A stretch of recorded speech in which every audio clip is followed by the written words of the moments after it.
네, 안녕하세요. 힐링무브 아카데미 이주환 대표입니다. 하루 한 개씩 근육학 비복근 두 번째 시간입니다. 지난 영상에서는 비복근의 해부학과 기능, 촉진 방법에 대해서 공부해봤고요. 오늘은 두 번째 시간 연관통 패턴, 비복근의 통증의 양상과 그리고 거기에 대한 관리 방법까지 설명해드리는 강의입니다. 저와 같이 비복근 두 번째 시간 공부해보시겠습니다.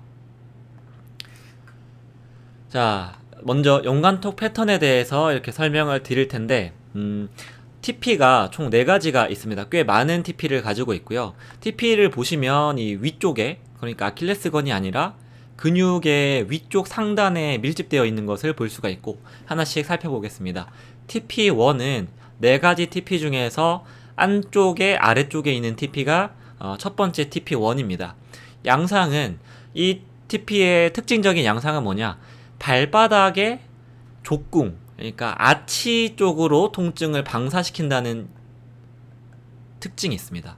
자, 원인은 어디죠?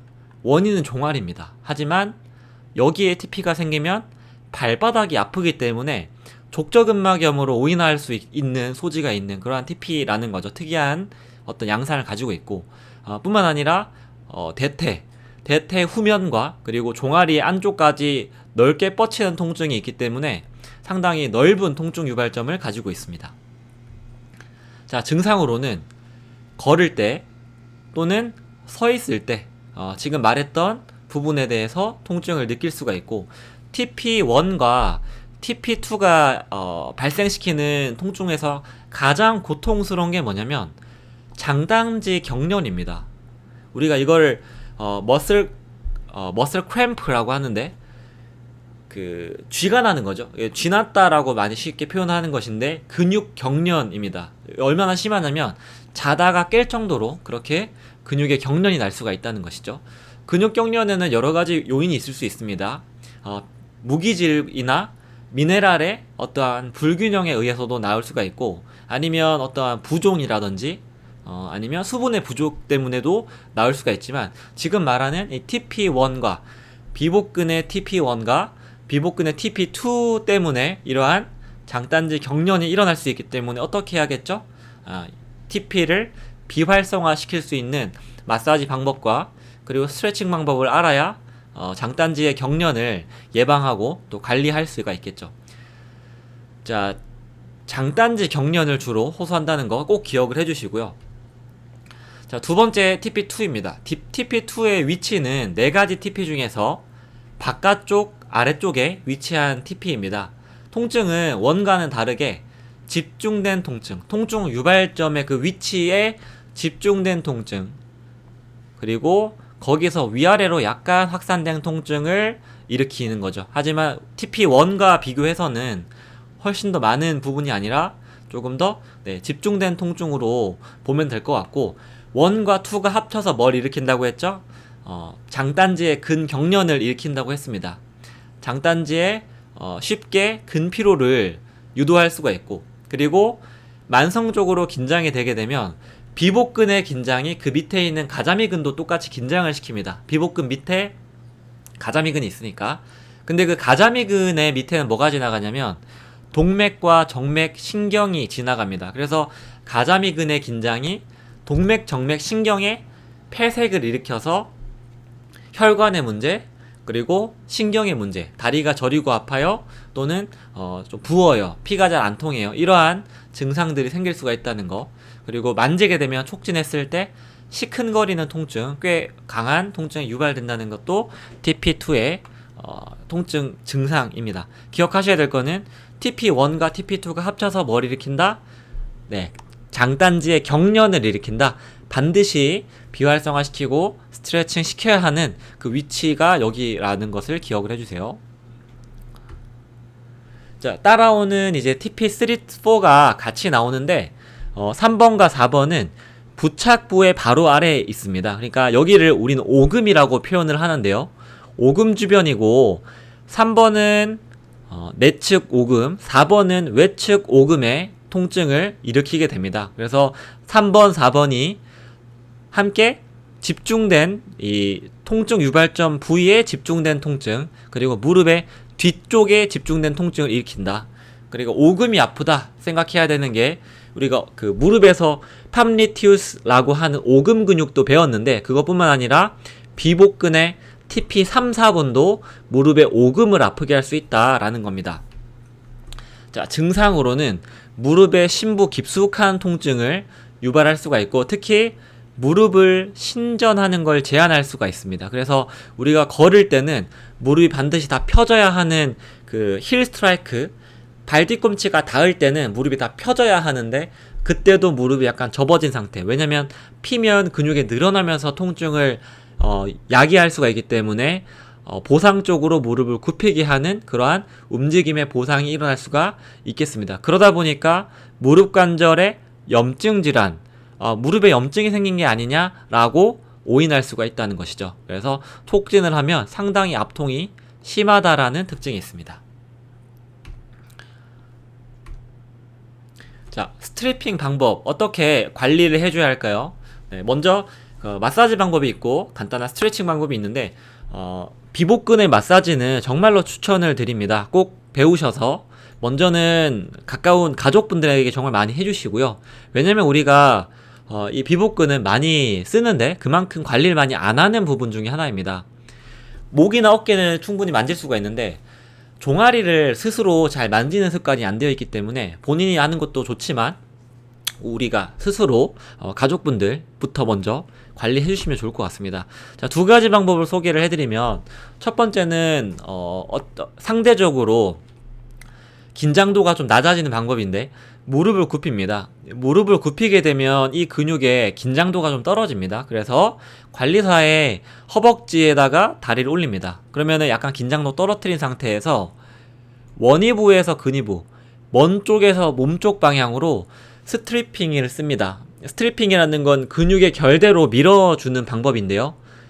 아킬레스 힘줄에서 안쪽으로, 아킬레스건에서 오금 쪽으로 근육을 미끄러뜨리는 방법을 쓰시는 방법으로 이렇게 관리를 해주시고 이거보다 조금 더 강력한 방법이 있는데 그건 뭐냐면 자, 테이블의 바깥쪽에 발목이 위치하게 합니다. 그리고 관리사의 허벅지로 발바닥을 이렇게 밀어주면 수동적 스트레칭을 시키는 상태가 됩니다. 그래서 수동적 스트레칭을 시키면서 힘을 이쪽으로 주게 되면 이 비복근에 대해서 최대한적으로 더 강한 자극을 줄 수가 있게 됩니다. 팁은 뭐냐면 이 힘을 줌에 따라서 동시에 밀어주는 힘을 가하셔야 합니다. 스트레칭을 한 상태에서 밀어주는 게 아니라 1번을 하면서 2번을 동시에 하셔야 이게 리드미컬하게 할 수가 있습니다. 너무 강력하게 1번 스트레칭을 너무 과도하게 한 상태에서 2번을 하게 되면 오히려 통증을 야기할 수가 있기 때문에 이게 이제 어떻게 보면 정말 온라인상에서 설명드리기 힘든 그 부분 디테일인데 어쨌든 제가 전달 드리고 싶은 건 뭐냐면 1번과 2번의 힘을 동시에 줄 줄 알아야 된다는 겁니다. 이거는 연습을 하는 수밖에 없습니다. 그래서 연습을 하고 대상자한테 물어보는 거죠. 시원하냐고. 예, 시원하면 됩니다. 받는 사람이 편해야 되는 거고 어찌됐건 받는 사람이 불편하면은 나는 잘하고 있다고 착각을 하는데 내 힘이 어떻게 잘못된 겁니다. 너무 강하거나 내 압력이 부적절하거나 아니면 늘어남을 너무 강하게 했기 때문에 받는 사람 입장에서 불편하다라고 하는 겁니다. 불편하면 왜 이걸 못 참아라는 게 아니라 내가 잘못한 겁니다. 그러니까 그때는 내 힘을 좀 더 좀 뺄 필요가 있다. 힘을 좀 빼고 하자라고 기억해 주시면 됩니다.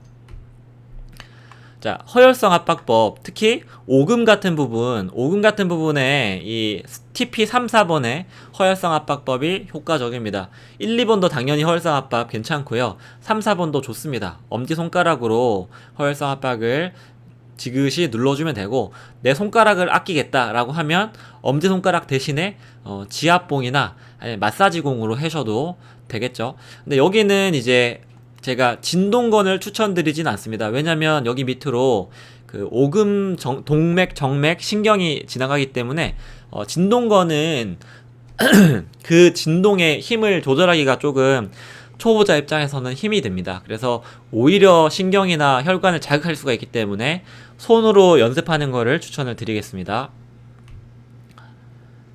자, 그리고 이제 셀프 스트레칭이 있겠죠. 셀프 스트레칭은 반드시 무릎을 펴야지 비복근이 늘어납니다. 무릎을 굽히면은 가자미근인데 그건 가자미 근육에서 따로 배우시고, 지금은 무릎을 펴고 발목을 돌시플렉션 시킨 비복근의 스트레칭 방법을 배우면 되겠습니다. 이렇게 손을 어디에다가 잡고 하시면 되고요. 아니면 벽을 지지하시면 되겠죠.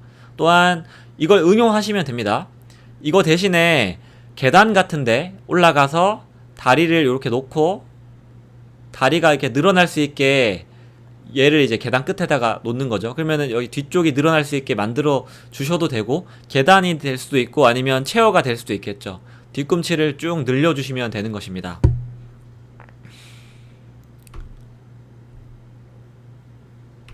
자, 셀프 스트레칭까지 설명드렸고, 마지막으로 왜 비복근이 문제가 되냐.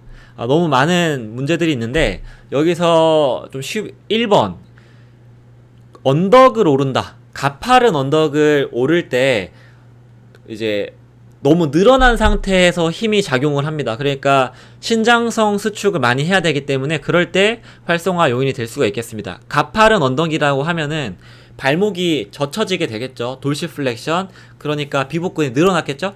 늘어난 상태에서 과도한 자극이 오랫동안 가해졌을 때 생길 수가 있겠고, 또한 발목에 골절을 당했을 때 깁스를 한 상태에서 기브스를 풀고 체중지를 했을 때 통증 유발점이 잘 서 있을 수가 있고요.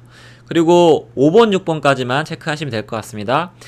긴 양말, 긴 부츠인데, 자, 필라테스 선생님들께서 주목하셔야 될 게, 토삭스와 같은 긴 양말을 우리는 현장에서 많이 신으시는 걸 볼 수가 있습니다. 잠깐은 괜찮은데 그게 어떻게 보면 약간 유니폼처럼 하루 종일 신고 계신데, 그게 심지어 레깅스에다가 긴 양말 신는데요, 그게 비복근 건강에는 좋지 않을 수 있습니다. 왜냐? 종아리를 압박하기 때문에 근육의 압박에 의해서 TP가 생길 수가 있다는 거. 그래서 너무 오랫동안 하루를 그렇게 했으면 다른 날에는 꽉 끼는 레깅스보다는 편안한 헐렁헐렁한 옷을 입는 것을 추천을 드리겠습니다.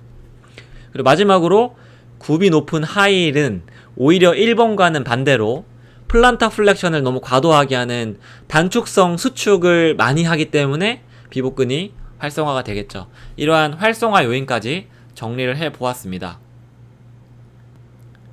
자, 오늘 두 번째 영상까지 해서 비복근 근육에 대해서 알아보았습니다. 여러분 반복적으로 돌려보시면서 수강을 해주시고요. 저는 또 다음 시간에 또 다른 근육을 가지고 찾아오도록 하겠습니다. 오늘 영상이 도움이 되셨다면 구독과 좋아요 부탁드리고, 저는 다음 시간에 찾아오도록 하겠습니다. 감사합니다.